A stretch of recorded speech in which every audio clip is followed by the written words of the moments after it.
Hello everyone, this is Ram Babu. Welcome to Success Journey TV channel. School Student Biological Science మెథడాలజీలో జీవశాస్త్ర బోధనాభ్యాసన ప్రణాళిక అనేటటువంటి చాప్టర్లో మనకి ఇంకొక topic అనేటటువంటిది మనకి మిగిలిపోయింది. మరి ఈ టాపిక్ అనేది చాలా ఇంపార్టెంట్. అది ఏంటి అంటే ఐసిటి, అప్లికేషన్ ఆఫ్ ఐసిటి. ఈ టాపిక్ చాలా ఇంపార్టెంట్. ఇన్ఫర్మేషన్ అండ్ కమ్యూనికేషన్ టెక్నాలజీకి సంబంధించినటువంటి ఐసిటి అనేటటువంటిది ఈ జీవశాస్త్రంలో ఏ విధంగా ఉపయోగపడుతుంది అనేటటువంటి టాపిక్ గురించి ఇక్కడ మనం డిస్కస్ చేద్దామండి. ముందుగా మనకి ఐసిటి గురించి ఖచ్చితంగా మనకి డిఎస్సిలో బిట్లు రావడానికి అవకాశం ఉంటుంది. ఎందుకంటే మరి ఇప్పుడు ఉన్నటువంటి టెక్నాలజీ ప్రకారం మనకి తరగతి గదిలో విద్యార్థికి ఉపాధ్యాయుడు బోధించేటటువంటి బోధన అనేది కేవలం సాంప్రదాయ పద్ధతిలో టెక్స్ట్ బుక్ యాక్టివిటీ బేస్డ్ కాకుండా దానితో పాటు అదనంగా ఇన్ఫర్మేషన్ అండ్ కమ్యూనికేషన్ టెక్నాలజీకి సంబంధించినటువంటి రకరకాలైనటువంటి మనకి సోషల్ మీడియా కానివ్వండి, ఎలక్ట్రానిక్ డివైజెస్ కానివ్వండి, టెక్నాలజీ కానీ ఉపయోగించి మనకి విద్యార్థులకి బాగా ఎఫెక్టివ్గా టీచింగ్ చేయడం కోసం మనకి ఈ ఐసిటి అనేటటువంటిది రావడం జరిగింది, information and communication technology. So మరి దీని మీద కూడా ఎక్కువగా మనకి బిట్లు రావడానికి అవకాశం ఉంటుంది.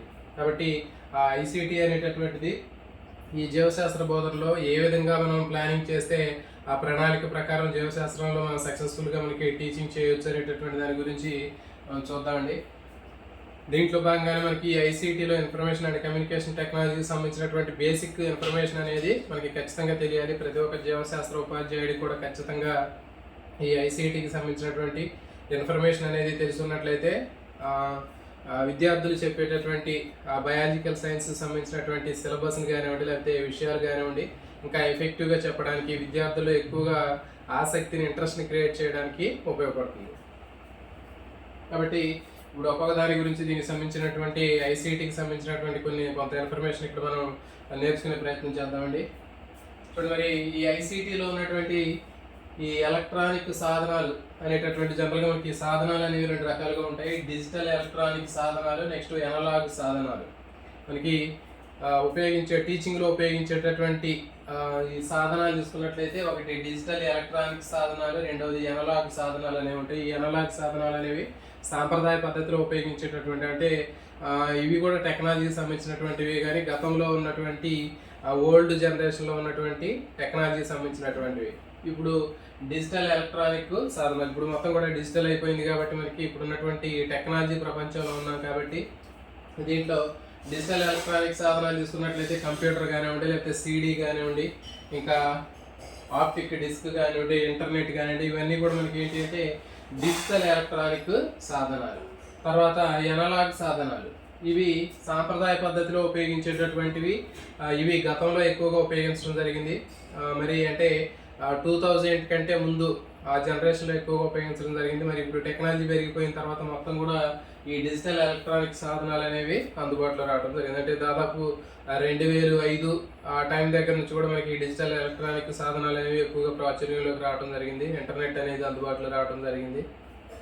దానికంటే ముందు ఉపయోగించిన మొత్తం కూడా ఎనలాగ్ సాధనాలు. ఇవన్నీ కూడా సాంప్రదాయ పద్ధతిలో ఉపయోగించేటటువంటి సాధనాలు. వీటిలో రేడియో, ఆడియో టేపులు, తర్వాత టేప్ రికార్డర్లు, సో ఇవన్నీ కూడా మనకి సాంప్రదాయ పద్ధతిలో ఉపయోగించేటటువంటి ఎనలాగ్ సాధనాలు. నెక్స్ట్ శ్రవణోపకరణ సాధనాలు. మనకి ఐసిటిలో ఇంకా నెక్స్ట్ ఉపయోగించేటటువంటి ఏంటంటే శ్రవణోపకరణ సాధనాలు. ఇవి కేవలం వినడానికి మాత్రమే ఉపయోగపడతాయి. అంటే దీంట్లో ఎలాంటి విజువలైజేషన్ అంటే పిక్చర్స్ సంబంధించినవి ఏమి ఉండవు, కేవలం ఆడియో సంబంధించినటువంటి ఇన్ఫర్మేషన్ మాత్రమే ఉపయోగపడేటటువంటి శ్రవణోపకరణాలు. దీంట్లో రేడియోలు, తర్వాత ఇంకా ఆడియో టేపులు. రేడియో తీసుకున్నట్లయితే రేడియోలో మనకి క్విజ్లు కానివ్వండి, చర్చలు కానివ్వండి, డిబేట్లు కానివ్వండి, తర్వాత ఇంకా కొంత ఉపన్యాసాలు, పర్యావరణ సంబంధమైనటువంటి కొంతమంది నిపుణులు, మేధావులు ఇచ్చేటటువంటి ఉపన్యాసాలు కానివ్వండి. సో ఇవన్నీ కూడా మనకి రేడియోలో మనం ఎక్కువగా నేర్చుకోవడం జరుగుతుంది. అంటే విద్యా సంబంధమైనటువంటి విషయాలు కానివ్వండి, లేకపోతే ఇంకా వ్యవసాయ సంబంధమైనటువంటివి, ఇంకా టెక్నాలజీ సంబంధించినటువంటివి, విద్యార్థులకి నిజ జీవితంలో ఉపయోగపడేటటువంటి చాలా రకాలైనటువంటి అంశాలన్నీ కూడా మనకి ఈ రేడియోలో రకరకాలైనటువంటి ప్రసంగాల రూపంలో మనం నేర్చుకోవడం జరుగుతుంది. ఇంకా చూడండి క్విజ్. దాదాపు ఈ రేడియోతో ఇప్పుడు ఉన్నటువంటి జనరేషన్ వాళ్ళందరూ కూడా రేడియోతో నాకు తెలిసి పెద్దగా సంబంధం అనేది తక్కువ అట్రాక్షన్ అనేది ఉండేది. అంటే గతంలో ఎవరైతే 90s 80s బ్యాచ్లో ఉన్నటువంటి వాళ్ళు ఆ జనరేషన్లో పుట్టారో, 80s కానివ్వండి 90sలో కానీ ఉన్నటువంటి వాళ్ళకి ఎక్కువగా ఈ రేడియోతో కొంచెం పరిచయం ఎక్కువగా ఉంటుంది. మాకు కూడా ఈ రేడియో తోటి ఎక్కువగా చాలా పరిచయం ఉండేది. ఎక్కువగా అంటే ఇప్పుడు టీవీలు లేనటువంటి మేము చిన్నతనంలో చిన్నగా ఉన్నప్పుడు స్కూల్కి వెళ్ళేటటువంటి టైంలో టీవీ కూడా ఉండేవి కావు. అలాంటి టైంలో రేడియో అనేది కంపల్సరీగా మన ఇంట్లో ఉండేది. ఆ రేడియోలో కూడా మనం రకరకాలైనటువంటి ఇప్పుడు చెప్పినటువంటి అన్ని రకాలైనటువంటి విద్యకు సంబంధించినటువంటి సమాచారం కానివ్వండి, లేకపోతే ఇంకా ఉద్యోగాలకు సంబంధించినటువంటి సమాచారము, వ్యవసాయానికి సంబంధించిన సమాచారము, శాస్త్ర సాంకేతిక సంబంధమైనటువంటి సమాచారం, ఇట్లాంటి మొత్తం కూడా దాంట్లో క్విజ్ సంబంధించినవి ఎక్కువగా మనం ఈ రేడియోని ఫాలో అయ్యేవాళ్ళం. అంటే ఇప్పుడు మన చేతిలో సెల్ ఫోన్ ఏ విధంగా మనం ఉపయోగిస్తున్నామో, ఒకప్పుడు మనం చిన్నగా ఉన్నప్పుడు మేము స్కూల్కి వెళ్ళేటటువంటి ఆ టైంలో, ప్రైమరీ స్కూల్కి వెళ్ళే టైంలో మనకి ఇప్పుడు సెల్ ఫోన్ ఎట్లా ఉపయోగిస్తున్నాం అట్లా రేడియోని ఉపయోగించేవాళ్ళం. ఆ రేడియోని కూడా మేము దాంట్లో ఎక్కువగా క్విజ్ ప్రోగ్రామ్లు కూడా పార్టిసిపేట్ చేసేవాళ్ళం. నాకు ఒక అనుభవం కూడా ఉంది. ఆ దాంట్లో అడిగినటువంటి ఒక క్విజ్ క్వశ్చన్కి నేను సమాధానం పోస్ట్ కార్డు ద్వారా పంపించాను. పోస్ట్ కార్డు ద్వారా ఆన్సర్ చేస్తే నాకు 500 రూపాయలు నాకు అమౌంట్ను కూడా వాళ్ళు మనీ ఆర్డర్ చేసి పంపించడం జరిగింది. అప్పట్లో అది ఒక పెద్ద అచీవ్మెంట్ లాగా ఫీల్ అవడం జరిగింది అప్పట్లోనే. కాబట్టి ఆ రేడియోలోనే ఇలాంటి కొన్ని సైన్స్ సంబంధించినటువంటి స్టోరీలు చెప్పడం, దాని మీద క్వశ్చన్లు అడగడం, సో ఇట్లాంటి కార్యక్రమాలన్నీ కూడా ఎక్కువ రేడియోలో మేము ఫాలో అవుతూ ఉండేవాళ్ళం. సో మీలో కూడా ఎవరైనా రేడియోతో ఎక్కువ మీకు పరిచయం ఉన్నట్లయితే కింద కామెంట్ చేయండి. కాబట్టి ఈ విధంగా రేడియో అనేది ఇంకా ఆల్ ఇండియా రేడియో ఇట్లాంటివి అన్ని రకాలైనటువంటి ఇన్ఫర్మేషన్స్ కూడా మనకి ఈ రేడియో ద్వారా అందుతూ ఉండేవి.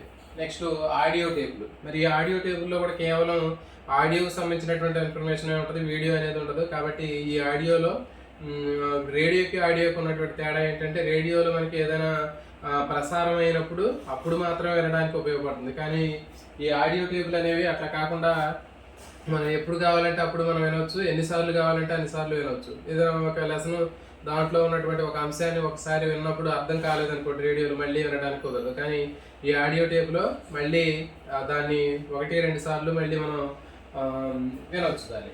సో ఇది ఆడియో టేప్. దీంట్లో మనకి సంభాషణలు కానివ్వండి, ఇంకా ప్రసంగాలు కానివ్వండి, లేకపోతే ఇంకా రకరకాలైనటువంటి పర్యావరణానికి సంబంధించినటువంటి పర్యావరణ వేత్తలు చెప్పేటటువంటి అంశాలు కానివ్వండి, ఇవన్నీ కూడా ముందుగానే రికార్డింగ్ చేసి మనం వినిపించవచ్చు. సో కాబట్టి ఈ ఆడియో టేబుల్ ఏమంటారంటే మాట్లాడే పుస్తకాలు అని చెప్పడం జరుగుతుంది. మాట్లాడే పుస్తకాలు అనేవి ఏంటంటారంటే ఆడియో టేబుల్ని మాట్లాడే పుస్తకాలు అంటారు. నెక్స్ట్ దృశ్య శ్రవణ ఉపకరణాలు. సో ఈ దృశ్య శ్రవణ ఉపకరణాలు అనే పేర్లు మనకి అవి ఆడియో వీడియోకి రెండు కూడా ఉపయోగపడుతున్నాయి. అంటే కంటితో చూడడానికి తర్వాత వినడానికి కూడా రెండింటికి కూడా ఉపయోగపడేటటువంటివి ఈ దృశ్య శ్రవణ ఉపకరణాలు. మరి ఈ దృశ్య శ్రవణ ఉపకరణాల్లో మనకి చార్ట్లు ఉంటాయి, మోడల్స్ ఉంటాయి, బ్లాక్ బోర్డ్స్ ఉంటాయి, తర్వాత ఇంకా ప్యానల్ బోర్డ్స్ ఉంటాయి, బులెటిన్ బోర్డ్స్, ఇట్లా రకరకాలైనటువంటి బోర్డ్స్, చార్ట్స్, మోడల్స్ ఇవన్నీ కూడా దృశ్యోపకరణాలని చెప్పడం జరుగుతుంది. సో దీంట్లో ఓన్లీ ఏంటంటే మనకి పిక్చర్స్ మాత్రమే కనిపిస్తుంది, అంటే విజువలైజేషన్ మాత్రమే కనిపిస్తుంది, ఒక బొమ్మలకు సంబంధించినటువంటి ఇన్ఫర్మేషన్ మాత్రమే కనిపిస్తుంది, వీడియో అనేది ఉండదు. ఓకే, దీంట్లో మరి చార్ట్లు తీసుకున్నట్లయితే టేబుల్ చార్ట్లు ఉంటాయి, ఫ్లో చార్ట్లు ఉంటాయి, తర్వాత ఐకానిక్ చార్ట్స్ అనేవి ఉంటాయి. 3 రకాలైనటువంటి చార్ట్స్ ఉంటాయి: table charts, flow charts, iconic charts. Okay, ఇవి చార్ట్లు. నెక్స్ట్ మోడల్స్ తీసుకున్నట్లయితే మనకి మోడల్స్ రకరకాలైనటువంటి మోడల్స్ మనం చూస్తూ ఉంటాం. దాంట్లో మనకి వర్కింగ్ మోడల్స్ ఉంటాయి, తర్వాత స్ట్రక్చరల్ మోడల్స్ ఉంటాయి, ఫంక్షనల్ మోడల్స్ ఉంటాయి. అంటే నిర్మాణాత్మకమైనటువంటి మోడల్స్, తర్వాత పనిచేసేటటువంటి మోడల్స్ అనేవి ఉంటాయి. తర్వాత మూడవది సరళమైనటువంటి సింపుల్ మోడల్స్ అనేవి ఉంటాయి. దీంట్లో వర్కింగ్ మోడల్స్ అంటే ఏంటి అంటే పనిచేసే విధానాన్ని వివరించేది వర్కింగ్ మోడల్. అట్లా కాకుండా స్ట్రక్చరల్ మోడల్ అంటే నిర్మాణాత్మకమైనటువంటి మోడల్, అంటే దాని యొక్క నిర్మాణం ఎట్లా ఉందో చెప్తుంది కానీ దాని యొక్క పనిచేసే విధానాన్ని చెప్పదు. అలాంటి మోడల్స్ని నిర్మాణాత్మక మోడల్స్ అంటారు. నెక్స్ట్ వచ్చేసి సరళమైనటువంటి మోడల్, సింపుల్ మోడల్స్ అంటారు. అంటే ఇవి చాలా సింపుల్గా ఉంటాయి. సో ఒక దాని గురించి చూద్దాం. ఫర్ ఎగ్జాంపుల్ వర్కింగ్ మోడల్ తీసుకున్నట్లయితే మనకి గుండె పనిచేసే విధానం కానివ్వండి, ఊపిరితిత్తులు పనిచేసే విధానం కానివ్వండి, సో ఇవన్నీ కూడా మనకి దీని కింద రావడం జరుగుతుంది, వర్కింగ్ మోడల్ కిందకి వస్తాయి. తర్వాత వచ్చి నిర్మాణాత్మక మోడల్ అంటే దాని యొక్క స్ట్రక్చర్ మాత్రమే ఉంటుంది, కానీ దాని ఫంక్షనింగ్ అనేది అక్కడ కనిపించదు. ఫర్ ఎగ్జాంపుల్ చెవి యొక్క నిర్మాణం కానివ్వండి, కంటి యొక్క నిర్మాణం కానివ్వండి, తర్వాత బ్రెయిన్ యొక్క మోడల్ కానివ్వండి, దాని యొక్క నిర్మాణం మనం చూసుకోవడానికి ఇవన్నీ స్ట్రక్చరల్ నిర్మాణాత్మక మోడల్స్ అంటారు. తర్వాత మూడవది సింపుల్, సరళమైనటువంటి మోడల్స్. ఈ సింపుల్ మోడల్స్లో ఏంటి అంటే మనకి జంతువులకు సంబంధించినటువంటి నిర్మాణాలు కానీ, ఫర్ ఎగ్జాంపుల్ ఏదైనా ఒక జంతువు ఉంటుంది, దానికి ఓన్లీ అవుట్లైన్ మాత్రమే కనిపిస్తూ ఉంటుంది, కానీ ఇంటర్నల్గా ఉన్నటువంటి ఆర్గాన్స్ స్ట్రక్చర్ మొత్తం కూడా కనిపించదు అట్లా. తర్వాత ఇంకొక డ్యామ్ తీసుకున్నాం అనుకోండి, డ్యామ్ యొక్క స్ట్రక్చర్ మాత్రమే ఉంటుంది, కానీ దాని ఇంటర్నల్గా దాంట్లో ఉన్నటువంటి స్ట్రక్చర్ ఏముంది, దాంట్లో ఉన్నటువంటి ఏ మెటీరియల్ యూజ్ చేశారు ఇట్లాంటివి ఏముండవు, జస్ట్ దాని యొక్క అవుట్లైన్, దాని యొక్క స్ట్రక్చర్ మాత్రమే కనిపిస్తూ ఉంటుంది. సో దాన్ని ఏమంటారంటే సరళ సింపుల్ మోడల్స్ అని చెప్తారు. Next specimens.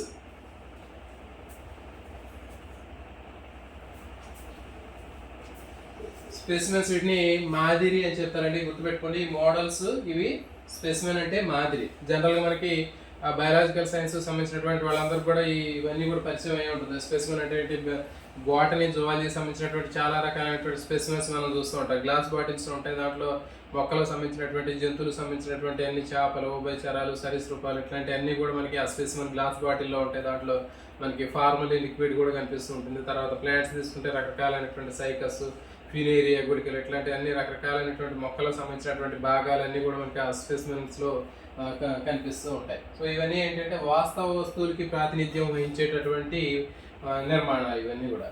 సో వాస్తవ వస్తువులకి ప్రాతినిధ్యం వహిస్తూ ఉంటాయి, అంటే నిజమైనటువంటివే మనకి అక్కడ చూపిస్తుంది జరుగుతుంది. దాంట్లో మొక్కలు, జంతువులకు సంబంధించినటువంటివి, తర్వాత వాటికి సంబంధించినటువంటి భాగాలు ఇవన్నీ కూడా మనకి ఈ స్పెసిమెన్స్ మాదిరి రూపంలో మనం తయారు చేస్తూ ఉంటాం. నెక్స్ట్ పోస్టర్స్ కూడా మనకి విద్యార్థులకు సంబంధించినటువంటి అంశాలను ఎక్కువ ఎఫెక్టివ్గా చెప్పడానికి ఇవి మనకి పోస్టర్స్ అనేవి ఉపయోగపడుతూ ఉంటాయి. దీంట్లో లైఫ్ సైకిల్స్, వివిధ రకాలైనటువంటి జంతువులకు సంబంధించినటువంటి లైఫ్ సైకిల్స్ కానీ, పారాసైట్స్కి సంబంధించినటువంటి లైఫ్ సైకిల్స్ కానివ్వండి, ఇంకా వివిధ రకాలైనటువంటి శాస్త్రవేత్తల వాళ్ళ యొక్క జీవిత చరిత్రలు ఇవన్నీ కూడా మనం చార్ట్ల ద్వారా ఎక్స్ప్లెయిన్ చేయడానికి అవకాశం ఉంటుంది.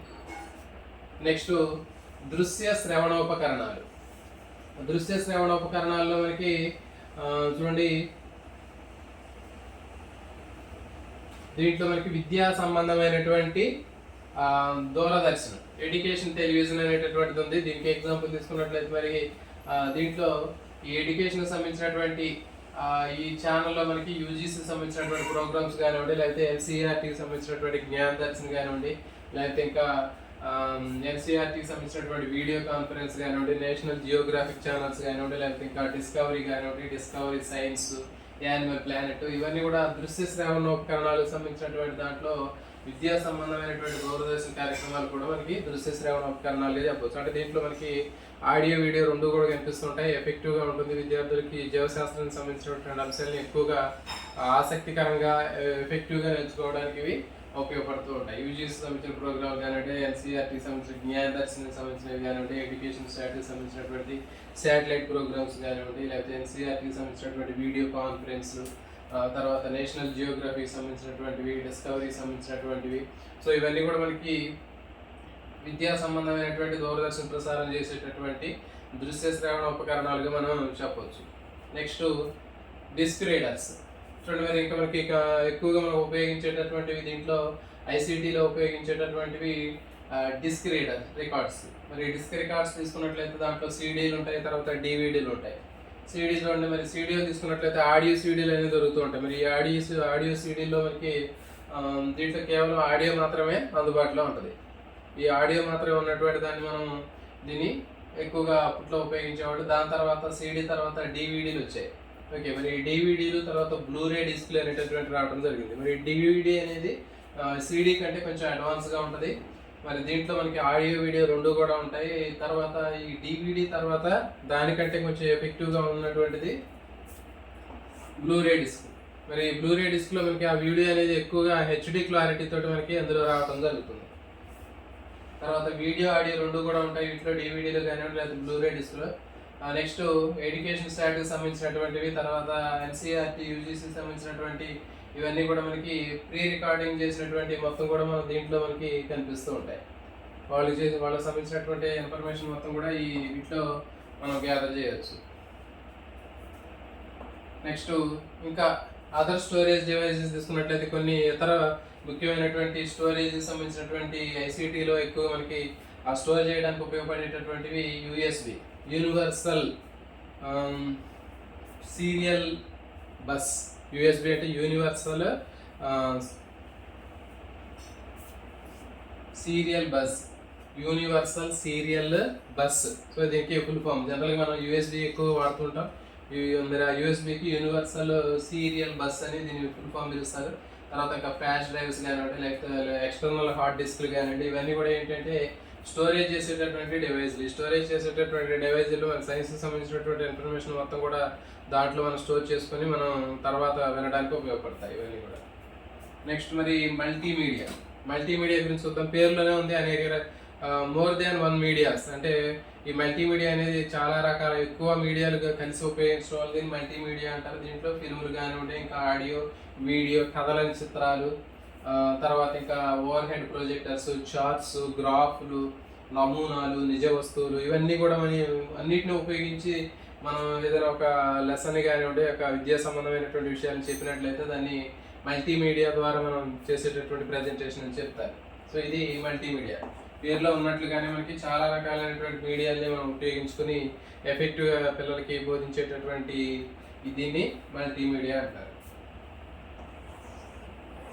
నెక్స్ట్ కంప్యూటర్ ఉపయోగాలు. సో జనరల్గా మనందరికీ కూడా కంప్యూటర్ ఉపయోగాలు అందరికీ తెలుసు. దాంట్లో ఎక్కువ మనకి కంప్యూటర్ సహాయక బోధన. సో ఇది ఒకటి ఎక్కువగా అడుగుతుంటాడండి. దీనికి full form CAI full form computer assisted instruction, computer సహాయక బోధన అని చెప్తారు. ఈ కంప్యూటర్ సహాయక బోధన అనేటటువంటి దాన్ని ఉపయోగించి మనకి ఇంకా చాలా రకాలైనటువంటి టీచింగ్లో ఉపయోగించవచ్చు. అంటే సిమ్యులేషన్ రూపంలో కానివ్వండి, ఇంకా పజిల్స్ కానివ్వండి, అన్వేషణ రూపంలో కానివ్వండి, లేకపోతే ఇంకా సమస్య పరిష్కార పద్ధతులు కానీ ఇంకా చాలా రకాలైనటువంటి దాంట్లో ఈ కంప్యూటర్ అసిస్టెడ్ ఇన్స్ట్రక్షన్స్ని ఉపయోగించవచ్చు. కంప్యూటర్ సహాయక బోధనలో దీన్ని ఉపయోగించవచ్చు. మరి సిమ్యులేషన్ అంటే ఏంటో చూద్దాం. చూడండి, కృత్రిమ వాతావరణం అంటే చూడడానికి సహసిద్ధంగానే ఉంటుంది, కానీ అది ఒక క్రియేట్ చేసినటువంటి కృత్రిమ వాతావరణంలో ఉండేటటువంటి పరిస్థితిని సిమ్యులేషన్ అని చెప్తారు. అంటే ఇది ఎక్కువగా మనకి దేంట్లో వాడుతుంటారంటే వైద్య రంగంలో కానివ్వండి, లేకపోతే ఇంకా అంతరిక్షంలో కానివ్వండి, లేకపోతే ఇంకా విమానాలు నడిపేటప్పుడు కానివ్వండి, ఇట్లాంటి అన్నింటిలో కూడా మనకి వైద్య రంగంలో కానివ్వండి, ఇంకా ఏదైనా సర్జరీలు చేసేటప్పుడు కానివ్వండి దీన్ని ఎక్కువగా ఉపయోగిస్తూ ఉంటారు. అంటే సహజసిద్ధమైనటువంటి వాతావరణ పరిస్థితులు పోలి ఉండేటటువంటిది కృత్రిమ వాతావరణాన్ని అక్కడ కల్పిస్తూ ఉంటారు. ఫర్ ఎగ్జాంపుల్ ఒక విమానం డ్రైవింగ్ చేయాలనుకోండి, మరి ఫస్ట్ టైం విమానం డ్రైవింగ్ చేసేటప్పుడు దాంట్లో ఉన్నటువంటి మెళకువలు అవన్నీ కూడా తెలుసుకోవాలి అంటే ఫస్ట్ వీళ్ళు ఆ సిమ్యులేషన్ ద్వారా ఆ డ్రైవింగ్కి సంబంధించినటువంటి కృత్రిమ వాతావరణాన్ని కల్పించి సహజసిద్ధమైనటువంటి పరిస్థితులు ఎట్లా ఉంటుందో అదే విధమైనటువంటి ఆ డ్రైవింగ్ని అక్కడ నేర్చుకోవడం జరుగుతుంది. తర్వాత ఇంకా వైద్య రంగం, రకరకాలైనటువంటి సర్జరీలు కానివ్వండి, ఆపరేషన్స్ చేసేటప్పుడు ఫస్ట్ టైం చేయటం కంటే దానికంటే ముందు అసలు ఏ విధంగా చేయాలి ఏంటి అనేటటువంటిది వాళ్ళు ప్రాక్టికల్గా ఈ సిమ్యులేషన్ ద్వారా నేర్చుకోవడం జరుగుతుంది. సో ఇవన్నీ కూడా కంప్యూటర్ ద్వారా నేర్చుకునేటటువంటి సిమ్యులేషన్కి సంబంధించినటువంటి. ఫర్ ఎగ్జాంపుల్ మనం ఏదైనా ఒక ఫారెస్ట్లోకి జంతువుల మధ్యలోకి వెళ్ళాలి అనుకోండి, ఆ జంతువుల మధ్యలోకి మనం డైరెక్ట్గా వెళ్ళాలి అంటే మనం వెళ్ళలేము. కానీ ఈ సిమ్యులేషన్ ద్వారా పెద్ద పెద్ద అడవి జంతువుల మధ్యలోంచి మనం నడుస్తూ ఉన్నట్టు వాటితోటి ఇంటరాక్షన్ అవుతున్నట్టుగా మనం చూసుకోవచ్చు. సో దీన్ని ఏమంటారంటే సిమ్యులేషన్ అని చెప్పి చెప్పడం జరుగుతుంది. ఇది ఎక్కువగా కంప్యూటర్ను ఉపయోగించి దీన్ని చేస్తూ ఉంటారు. నెక్స్ట్ ఫేస్బుక్ గురించి మన అందరికీ తెలుసు. కాబట్టి ఫేస్బుక్ ద్వారా కూడా ఏంటంటే మనకు సంబంధించినటువంటి ఒకళ్ళకి సంబంధించినటువంటి ఆ ఎడ్యుకేషన్కి సంబంధించినటువంటి ఇన్ఫర్మేషన్ మిగిలినటువంటి ఆ నిపుణులు, మేధావులు, సబ్జెక్టుకి సంబంధించినటువంటి ఎక్స్పర్ట్స్ ఎవరైతే ఉంటారో వాళ్ళతో షేర్ చేసుకోవడం, వాళ్ళ నుంచి ఇన్ఫర్మేషన్ మనం తీసుకోవడానికి కూడా మనకి ఈ ఫేస్బుక్ అనేది ఉపయోగపడుతుంది. నెక్స్ట్ ట్విట్టర్, దీన్ని ఇప్పుడు ఎక్స్ అని పేరు పెట్టడం జరిగింది. ఈ ట్విట్టర్లో పెద్ద పెద్ద మేధావులు కానివ్వండి, ఇంకా నిపుణులు కానివ్వండి, విద్యావేత్తలు కానివ్వండి, పర్యావరణవేత్తలు కానివ్వండి, వాళ్ళకి సంబంధించినటువంటి శాస్త్రవేత్తలు కానివ్వండి, వాళ్ళకి సంబంధించినటువంటి ఇన్ఫర్మేషన్ మొత్తం కూడా అందరికి ఉపయోగపడేటటువంటి పెద్ద పెద్ద సందేశాలు కానివ్వండి, సంక్షిప్త సమావేశాలు కానివ్వండి, ఇవన్నీ కూడా వాళ్ళు ఈ ట్విట్టర్లో అందరికీ షేర్ చేయడం జరుగుతుంది. దీని ద్వారా ఫర్ ఎగ్జాంపుల్ మనం ఒక శాస్త్రవేత్తతో ఇంటరాక్ట్ అవ్వాలి అనుకుంటే ఆ ట్విట్టర్ ద్వారా మనం ఆ శాస్త్రవేత్తలతోటి మనం ఇంటరాక్ట్ అవ్వచ్చు, వాళ్ళు రెస్పాండ్ అవుతూ ఉంటారు, మనకు కావాల్సినటువంటి ఇన్ఫర్మేషన్ తెచ్చుకోవచ్చు. అదేవిధంగా విద్యా సంబంధమైనటువంటి అంశాలను కూడా మనం ఎక్కువగా దీని ద్వారా షేర్ చేసుకోవచ్చు. Next Orkut. ఈ ఆర్కుట్ అనేది కూడా ఒక రకమైనటువంటి సోషల్ మీడియా అండి. ఇదైతే ఈ ఆర్కుట్ యొక్క ఉపయోగం ఏంటంటే దీంట్లో ఒకే రకమైనటువంటి ఇంట్రెస్ట్ ఉన్నటువంటి సభ్యులు ఒక గ్రూప్ లాగా ఉంటారు. వాళ్ళందరూ కూడా ఏంటంటే విద్యా సంబంధమైనటువంటి అంశాలను వాళ్ళందరూ కూడా షేర్ చేసుకోవడం జరుగుతుంది. అంటే ఒకళ్ళకు ఉన్నటువంటి ఐడియాలు కానీ లేకపోతే వాళ్ళకి సంబంధించినటువంటి ఆ కాన్సెప్ట్ కానీ మిగిలిన వాళ్ళకి షేర్ చేయడం, వాళ్ళ నుంచి వీళ్ళు తీసుకోవడం, దాని గురించి డిస్కస్ చేయడం. సో ఇట్లాంటివన్నీ కూడా ఒకే రకమైనటువంటి గ్రూప్లో ఇంట్రెస్ట్ ఉన్నటువంటి గ్రూప్స్లో వాళ్ళు ఉంటారు. ఫర్ ఎగ్జాంపుల్ మనం ఇప్పుడు వాట్సాప్లో గ్రూపులు ఎట్లా క్రియేట్ చేస్తామో ఆ గ్రూపుల్లో అట్లా ఉన్నటువంటి వాళ్ళు ఒకే రకమైనటువంటి అంశానికి సంబంధించినటువంటి దాని మీద రీసెర్చ్కి కానివ్వండి, లేకపోతే డిస్కషన్కి కానివ్వండి, వాళ్ళ ఐడియాని షేర్ చేయడానికి కానీ ఇవన్నీ కూడా మనకి ఆర్కుట్ అనేటటువంటి సోషల్ మీడియా ప్లాట్ఫారంలో ఉపయోగిస్తాం. Next virtual field trips. చూడండి, ఇది నిజ జీవిత అనుభవాలకు సంబంధించింది. ప్రత్యక్ష అనుభవాలు అనేవి మనకి కనిపిస్తూ ఉంటాయి. అంటే చూడండి, దీంట్లో వీడియో ఆడియో కాన్ఫరెన్స్ అనేటటువంటిది రెండు కూడా ఉపయోగించి మనకి వర్చువల్ ఫీల్డ్ ట్రిప్ ద్వారా మనం ప్రత్యక్ష అనుభవాలు మనం పొందవచ్చు దీని ద్వారా. సో దీంట్లో వీడియో ఆడియో కాన్ఫరెన్స్ ఉంటాయి. ఫర్ ఎగ్జాంపుల్ మనం డైరెక్ట్గా ఎక్కడైనా ఫీల్డ్ ట్రిప్కి వెళ్ళాలి అనుకుంటే డైరెక్ట్గా ఫీల్డ్ ట్రిప్లోకి మనం అక్కడికి వెళ్ళొచ్చు. వీడియో ఆడియో రెండు కూడా ఉంటుంది. అక్కడ ఉన్నటువంటి మనుషులతో ఇంటరాక్ట్ అవ్వచ్చు, అక్కడ ఉన్నటువంటి వాతావరణ పరిస్థితులతో డైరెక్ట్గా మనం ఇంటరాక్ట్ అవ్వచ్చు. సో దీనికి సంబంధించినటువంటి వీడియో ఆడియో కాన్ఫరెన్స్ కూడా మనకి దీంట్లో అందుబాటులో ఉంటాయి. క్యాంపస్, దానికి సంబంధించినటువంటి కొన్ని వర్చువల్ ఫీల్డ్ ట్రిప్లకు సంబంధించినటువంటి క్యాంపస్ ఫర్ tunescity.com tunescity.com అనేటటువంటిది ఒక వర్చువల్ ఫీల్డ్ ట్రిప్ సంబంధించినటువంటి వెబ్సైట్ ఇది. నెక్స్ట్ middleschool.net అనేటటువంటిది ఇంకో రకమైనటువంటి దీనికి సంబంధించినటువంటి virtual field trip. Next YouTube గురించి మనందరికీ తెలుసు. యూట్యూబ్లో దాదాపు అన్ని సైన్స్ సంబంధించినటువంటి ప్రయోగాలు కానివ్వండి, లేకపోతే యాక్టివిటీలు కానివ్వండి, వీటికి సంబంధించినటువంటి అనేక రకాలైనటువంటి సైన్స్ శాస్త్రవేత్తలకు సంబంధించినటువంటి ఇన్ఫర్మేషన్ మొత్తం కూడా మనకి ఇంట్లో షేర్ చేయడానికి ఉపయోగపడుతుంది. నెక్స్ట్ పాడ్కాస్ట్ అనేది వీడియో ఆడియో ఫైల్స్ రూపంలో ఉంటుంది. ఇది పాడ్కాస్ట్ అనేది వీడియో ఆడియో ఫైల్స్ రూపంలో మనకు ఉంటుంది. సో ఇది ఏంటి అంటే నిపుణులు ఏదైనా ఇన్ఫర్మేషన్ ఇవ్వాలి అనుకుంటే వాళ్ళు ఇచ్చేటటువంటి ఇన్ఫర్మేషన్ మొత్తం కూడా వాళ్ళ నుంచి ఆ సమాచారం సేకరించడం, తర్వాత తీసుకున్నటువంటి సేకరణ సమాచారాన్ని బట్టి కొంత మనం ఏదైతే ఒక ప్రోడక్ట్ని తయారు చేయాలనుకుంటే, లేకపోతే దాన్ని ఒక అవుట్పుట్ని తయారు చేయాలనుకుంటున్నామో దాన్ని తయారు చేయడానికి ఉపయోగపడుతుంది. మీడియాని ఉత్పత్తి చేయడానికి, అవుట్పుట్ని తయారు చేయడానికి ఉపయోగపడింది. సో పాడ్కాస్ట్ అంటే ఒక గ్రూప్ అన్నట్లుగా, అంటే దాంట్లో ఉన్నటువంటి కొంతమంది ఎవరైతే ఉన్నారో నిపుణులు కానివ్వండి, విద్యావేత్తలు కానివ్వండి, లేకపోతే ఉపాధ్యాయులు కానివ్వండి, ఇంకా ప్రొఫెసర్స్ కానివ్వండి, వాళ్ళకి సంబంధించినటువంటి వాళ్ళు పెట్టేటటువంటి వీడియో ఆడియో ఫైల్స్ని మనకి ఏది కావాలంటే దాన్ని మనం ఓపెన్ చేసుకొని మనం దాన్ని చూసుకోవచ్చు, వినవచ్చు. వాళ్ళతోటి ఇంకా సమాచారాన్ని మనం షేర్ చేయవచ్చు. వాళ్ళు ఇచ్చినటువంటి ఇన్ఫర్మేషన్ మనం ఉపయోగించుకొని అవుట్పుట్ని తయారు చేయవచ్చు. సో ఇవన్నీ కూడా ఏంటంటే పాడ్కాస్ట్ అంటారు దాన్ని. నెక్స్ట్ దీనికి సంబంధించింది enpweb.org అనేది దీనికి సంబంధించినటువంటి ఒక పాడ్కాస్ట్, అంటే ఎడ్యుకేషన్కి సంబంధించినటువంటి పాడ్కాస్ట్. నెక్స్ట్ ఫ్లిక్కర్ అనేది కూడా ఒక రకమైనటువంటి సోషల్ మీడియా ప్లాట్ఫామ్. దీంట్లో ఏంటంటే మనం రకరకాలైనటువంటి ఫోటోలను అప్లోడ్ చేయొచ్చు, డౌన్లోడ్ చేసుకోవచ్చు. ఆ ఫోటోని ఎడిటింగ్ చేసి మంచి కలర్ఫుల్గా చేయొచ్చు. అంటే ఇప్పుడు ఫర్ ఎగ్జాంపుల్ ఇప్పుడు మనం ఏఐ టెక్నాలజీని ఉపయోగించి ఎట్లా ఎడిట్ చేస్తున్నామో అట్లా ఆ విధంగా మనకి దీంట్లో ఫోటోలు మొత్తం కూడా ఎడిటింగ్ చేసుకోవచ్చు. వాటిని ఇంకా ఎక్కువ కలర్ఫుల్గా ఎఫెక్టివ్గా వాటిని తయారు చేసుకోవచ్చు. దీనికి సంబంధించినటువంటి వెబ్సైట్ ఏంటంటే flickr.com. ఈ flickr.com అనేటటువంటి ఈ వెబ్సైట్లో మనకి ఈ ఫోటోల్ని ఎడిటింగ్ చేసి వాటిని అప్లోడ్, డౌన్లోడ్, వాటికి సంబంధించినటువంటి ఇంకా కలర్ఫుల్గా తయారు చేసుకోవడానికి అవకాశం ఉంటుంది. నెక్స్ట్ వికీస్ అనేటటువంటి సోషల్ మీడియా ప్లాట్ఫామ్లో మనకి వెబ్ ప్లస్ వర్డ్ డాక్యుమెంట్ ఈ రెండు కూడా ఉంటాయండి. వర్డ్ డాక్యుమెంట్ తర్వాత వెబ్ ఈ రెండు కూడా ఉంటాయి. అంటే ఇంటర్నెట్ ఉంటుంది, దాంతోపాటు వర్డ్ డాక్యుమెంట్ కూడా ఉంటుంది. దీంట్లో ఏంటి అంటే మనకి కొంతమంది ఎవరైతే ఉన్నారో సీనియర్స్ కానివ్వండి, లేకపోతే ప్రొఫెసర్స్ కానివ్వండి, విద్యావేత్తలు కానివ్వండి, లేకపోతే టీచర్స్ కానీ వాళ్ళు కొన్ని మనకి కొంత ఇన్ఫర్మేషన్ అయితే ఇవ్వడం జరుగుతుంది. ఇచ్చినటువంటి ఇన్ఫర్మేషన్ ఉపయోగించి మనం ఏదైనా ఒక డాక్యుమెంట్ తయారు చేయడం కానివ్వండి, లేకపోతే ఇంకా అసైన్మెంట్లు తయారు చేయడం కానివ్వండి చేయవచ్చు. అంటే ఫర్ ఎగ్జాంపుల్ ఒక టీచర్ స్టూడెంట్స్కి కొంత ఇన్ఫర్మేషన్ ఇచ్చినప్పుడు దాని ప్రకారం వాళ్ళు ఆ అసైన్మెంట్ చేశారా లేదా కంప్లీట్ చేశారా అనేటటువంటిది ఉంటుంది. దాన్ని మళ్ళీ వాళ్ళు కంప్లీట్ చేసినటువంటి ఆ అసైన్మెంట్ని మళ్ళీ వాళ్ళకి సార్లకి షేర్ చేయడం, మళ్ళీ దాన్ని కరెక్షన్ చేయడం. సో ఇట్లాంటివన్నీ కూడా మనకి చేసుకోవడానికి ఉపయోగపడుతుంది. దీన్ని వికీస్ అంటారు. దీంట్లో వెబ్ తర్వాత వర్డ్ డాక్యుమెంట్ రెండు కూడా ఉంటాయి. ఎక్కువగా మనకి అసైన్మెంట్లు విద్యార్థులకి అసైన్మెంట్లు ఇవ్వడానికి, వాటి అనాలిసిస్ చేయడానికి, దాని రిపోర్ట్ చేయడానికి, కొన్ని డాక్యుమెంట్లు తయారు చేయడానికి ఉపయోగపడుతుంది. నెక్స్ట్ ఆర్ఎస్ఎస్ అనేటటువంటి దాన్ని మనం తీసుకున్నట్లయితే రియల్లీ సింపుల్ సిండికేషన్ అంటారు. రియల్లీ సింపుల్ సిండికేషన్ అనేటటువంటిది దీనికి ఫుల్ ఫామ్. ఇది కూడా ఒక వెబ్ టూల్. ఇది ఎక్కువగా మనకి ప్రాజెక్టుల కోసం ఉపయోగపడుతుంది. అంటే మనకి వెబ్సైట్ నుంచి రకరకాల మనకు కావాల్సినటువంటి ఇన్ఫర్మేషన్ మనం గ్యాదర్ చేసుకొని దాని ప్రకారం తెచ్చుకున్నటువంటి ఇన్ఫర్మేషన్ డేటాను ఉపయోగించి మనం ఒక ప్రాజెక్ట్ని తయారు చేసుకోవటం, మళ్ళీ ఆ ప్రాజెక్ట్ని మనకి సంబంధించినటువంటి ఎవరైతే ఉన్నారో వాళ్ళకి గైడ్ చేసే వాళ్ళకి షేర్ చేయటం, దాన్ని కరెక్షన్ చేయటం, ఇట్లాంటివన్నీ కూడా మనకి కనిపిస్తూ ఉంటాయి. ఇది RSS, really simple syndication. Really simple syndication అంటారు దీని ఫుల్ ఫామ్ అండి. నెక్స్ట్ బ్లాగ్ అనేటటువంటిది కూడా మనందరికి కూడా ఐడియా ఉంటుంది.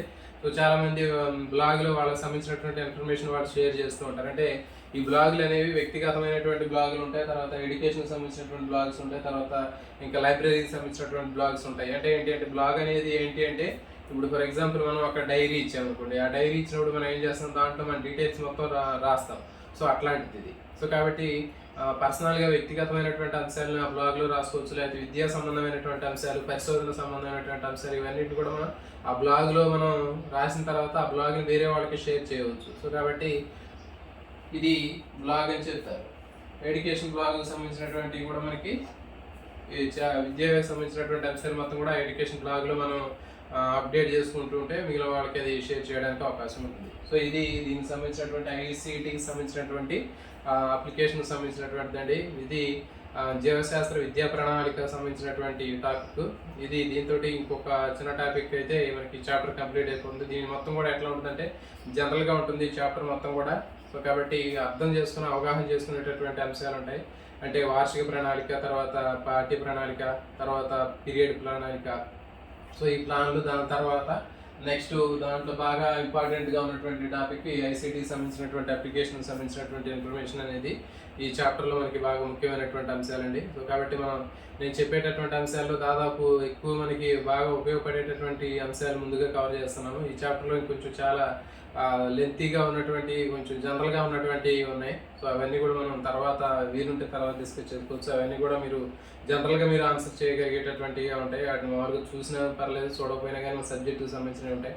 అంటే దీంట్లో ఈ చాప్టర్లో ఇంకా కొన్ని అంశాలను ఏ విధంగా ప్రజెంటేషన్ చేయాలి అనేటటువంటిది ఇక్కడ మనకి ఇవ్వడం జరిగింది. అంటే జీవశాస్త్రానికి సంబంధించినటువంటి అంశాలు ఒక లెసన్ చెప్పేటప్పుడు వాటిని ఏ విధంగా ప్రజెంటేషన్ చేయాలి, ఫ్లో చార్ట్ రూపంలో కానివ్వండి, లేకపోతే ఇంకా ఎట్లా ప్రజెంటేషన్ చేయాలి అనేటటువంటి డీటెయిల్స్ ఇవ్వడం జరిగింది.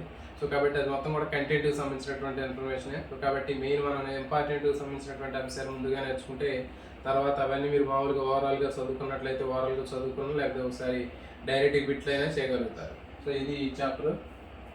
నెక్స్ట్ మనం ఇంకొక రోజు ఇంకో చాప్టర్లో మనం మళ్ళీ కలుద్దాం. ఎవరైతే కొత్తగా ఛానల్ చూస్తున్నారో ఛానల్ని తప్పకుండా సబ్స్క్రైబ్ చేయండి. అదేవిధంగా వీడియోని లైక్ చేయడం మర్చిపోవద్దు. మీ ఫ్రెండ్స్కి షేర్ చేయండి. ఆల్ నోటిఫికేషన్ బెల్ ఐకాన్ని ఆన్ చేయండి. జై హింద్.